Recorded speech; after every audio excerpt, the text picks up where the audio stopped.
Salut tout le monde, j'espère que vous allez bien les amis, on se retrouve pour une nouvelle vidéo. N'hésitez pas à vous abonner à la chaîne comme d'habitude, vous aurez une petite notification lorsqu'une vidéo est publiée sur la chaîne. Un grand merci à tous ceux qui le font, à tous ceux qui le feront. Et puis j'espère que très prochainement on se retrouvera sur la chaîne pour les 100 000 abonnés. On n'en est pas très loin, en tout cas merci à vous tous. On va démarrer les amis avec le programme qui attend le Real sur cette semaine. Alors la fin de la trêve internationale approche, elle aura lieu soit ce soir, soit demain pour d'autres internationaux. A noter que le Real sera donc en déplacement ce week-end, ce sera samedi, on rappelle l'horaire, 16h15 du côté d'Anoeta pour affronter la Real Sociedad. Toujours des matchs difficiles et compliqués du côté du Pays Basque face à la Real. Donc on a un gros affrontement pour les merengues. On rappelle, c'est le dernier match avant la reprise de la Ligue des Champions, puisque dans une semaine, le Real recevra l'OM. On continue les amis avec les deux quotidiens madrilènes. Le quotidien AS qui titre I Love Alcaraz. Carlos a remporté hier la finale de l'US Open face à l'Italien que vous voyez juste là, un petit peu dans l'ombre. Yannick Sinner a été battu par Carlos Alcaraz en 4-7. 3-7-1 donc pour Carlos Alcaraz hier, félicitations à lui. On a une petite déclaration de Kylian Mbappé, c'est tout en bas les amis. Xavi me causa una gran impresión, on en parlera dans quelques instants. On a quelques déclats de Kylian Mbappé qui s'est exprimé auprès du quotidien allemand Bild. La une de Marca qui titre Eres el número uno, c'est le numéro 1. Carlos Alcaraz qui gagne son deuxième US Open et déjà son sixième grand chelem. Félicitations à lui. Il récupère aussi la place de numéro 1 mondial 729 jours après l'avoir quitté. Donc voilà, il y a d'ailleurs une petite statistique. Seul Björn Borg a gagné plus de grands chelems que Carlos Alcaraz à l'âge d'Alcaraz. Donc on peut évidemment penser que Carlos Alcaraz va encore en gagner beaucoup jusqu'à la fin de sa carrière et qu'il détrônera certainement les illustres Nadal, Djokovic ou encore Federer. C'est un peu passé au second plan, mais l'Espagne jouait hier, vous le voyez là-haut dans le quotidien, Marca sur le côté droit, España Maravilla, merveilleuse Espagne. On s'attendait à un match compliqué. Rien de tout ça, l'Espagne a atomisé la Turquie en Turquie à Istanbul 6-0 pour les hommes de De La Fuente avec un match exceptionnel notamment de Mikel Merino, donc vraiment incroyable. Mikel Merino a inscrit un hat-trick.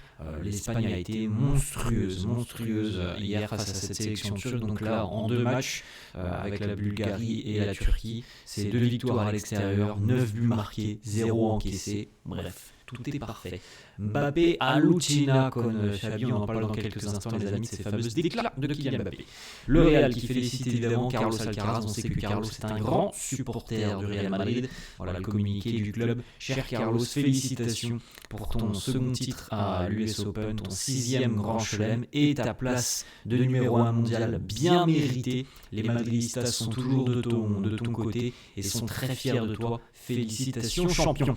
Petite information, les amis, la trêve internationale est terminée pour 5 joueurs du Real, en l'occurrence les deux Espagnols, Dani Carvajal et Lionel Messi. Messi a joué hier l'intégralité de la rencontre. Dani Carvajal, lui, n'a pas joué.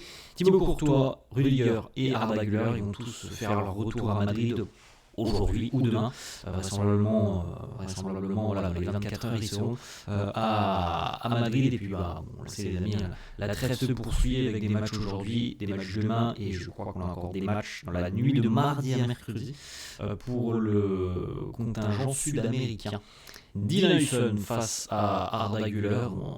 Le match a tourné très rapidement en la faveur de l'Espagne. Je crois qu'il y avait 1-0 au bout de 5-6 minutes de jeu pour la Roja. Donc il y a eu une démonstration de puissance de la sélection espagnole hier. La Turquie n'a pas existé sur cette rencontre.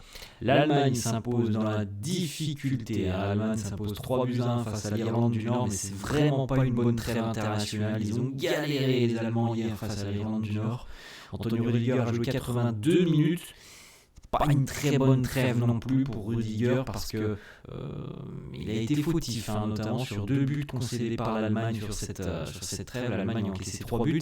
Sur 2 des 3 buts, Rudiger est quand même impliqué, donc c'est pas une trêve exceptionnelle de la part du défenseur allemand. La Belgique s'impose largement, la Belgique s'impose 6-0 face au Kazakhstan. Thibaut Courtois a joué l'intégralité de cette rencontre. Une petite information marquable, je crois qu'on l'a évoqué hier ou avant-hier. Les médecins du Real Madrid essayent de ralentir un petit peu Jude Bellingham qui veut revenir le plus tôt possible.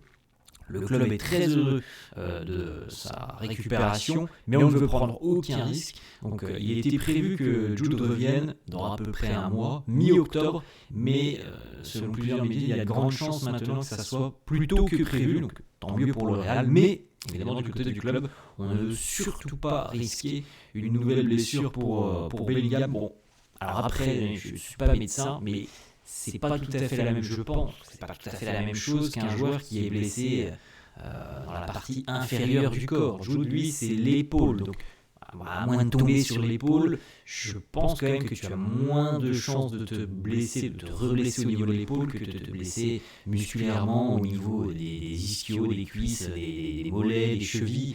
C'est mon avis. Après, voilà, je ne suis pas médecin. Je pense quand même que du côté de Jude, on sera de retour vraisemblablement début octobre. Petite information du quotidien AS, voici les 2 compos d'équipe probables lorsque Jude fera son retour, donc 4-4-2 ou 4-3-3. Vous pouvez jeter un petit coup d'œil, les amis, sur les compos d'équipe probables. Et il y a surtout un élément à retenir, et ça on l'avait déjà évoqué, lorsqu'on aura le retour de Jude Bellingham, je pense qu'on aura soit Arda, soit Franco Mastantuono, il y en aura un des deux qui retournera, qui ira sur le banc de touche. C'est, je pense, assez logique de se dire ça. Ça me semble très compliqué d'imaginer que Mbappé et Vini puissent aller sur le banc de touche, même si on l'a vu pourquoi pas Vinicius.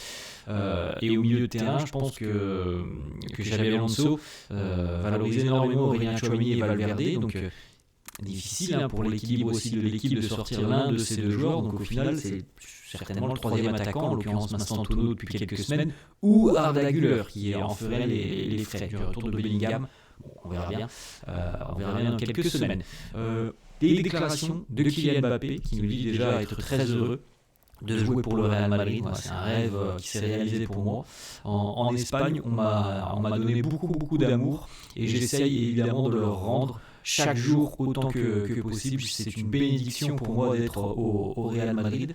Le Ballon d'Or, il nous dit chaque joueur là au fond de sa tête, si je fais une bonne saison en remportant des trophées, je peux le gagner. Voilà, pas plus compliqué que ça.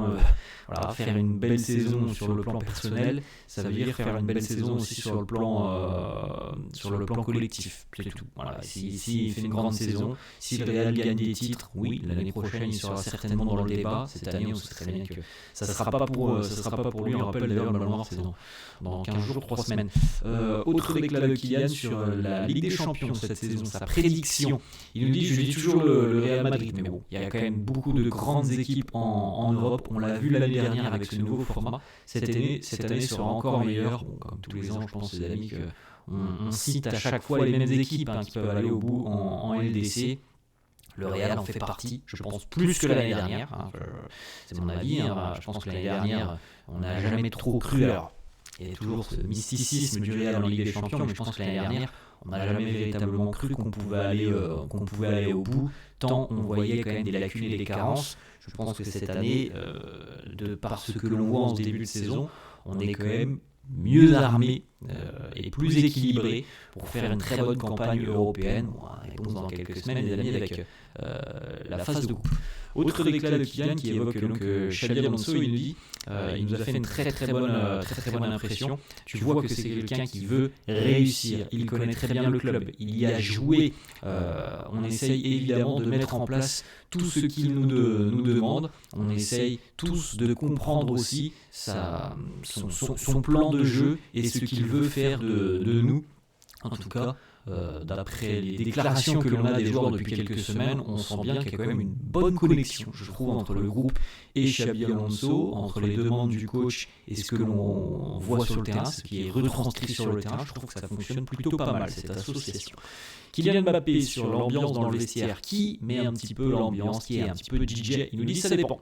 Habituellement c'est souvent Kamavinga, mais le dernier match c'était par exemple Vinicius, parfois c'est aussi Aurélien Tchouaméni. On a une petite déclaration d'Ibrahima Konaté hier au micro de Téléfoot, il nous dit Mbappé, le journaliste lui pose cette question, est-ce que Mbappé te pousse à rejoindre le Real Madrid et Konaté, en souriant, qui nous dit il m'appelle tous les 2 heures, je pense qu'il y a il n'appelle pas tous les 2 heures, mais je pense qu'il y a un fond de vérité derrière tout ça. Je pense que Kylian a déjà évoqué, je pense tout au long de l'été, cette potentielle arrivée de Konaté du côté du Real Madrid. D'ailleurs, Fabrizio Romano a confirmé 2 informations. Sur cet été, le Real n'était pas opposé à la signature de Konaté, mais Liverpool a refusé d'ouvrir les portes à un départ du défenseur français. Et Fabrizio Romano confirme de nouveau que le Real cible à 100% Konaté pour l'été 2026. Le club aimerait le signer, on rappelle qu'à l'été 2026, Konaté sera libre. Si il n'a pas prolongé avec les Reds, chose qui n'est pas le cas à l'heure actuelle, et d'ailleurs Fabrizio Romano a confirmé qu'à l'heure actuelle, c'est des discussions qui sont véritablement très compliquées entre Liverpool et les joueurs, donc le Real envisage bien d'aller le signer dans un an. Voilà les amis, la fin de cette vidéo, j'espère que ça vous a plu. N'hésitez pas comme d'hab à lâcher un petit pouce bleu, n'hésitez pas non plus à vous abonner à la chaîne. Je vous souhaite une très bonne journée et je vous dis à la prochaine. Ciao.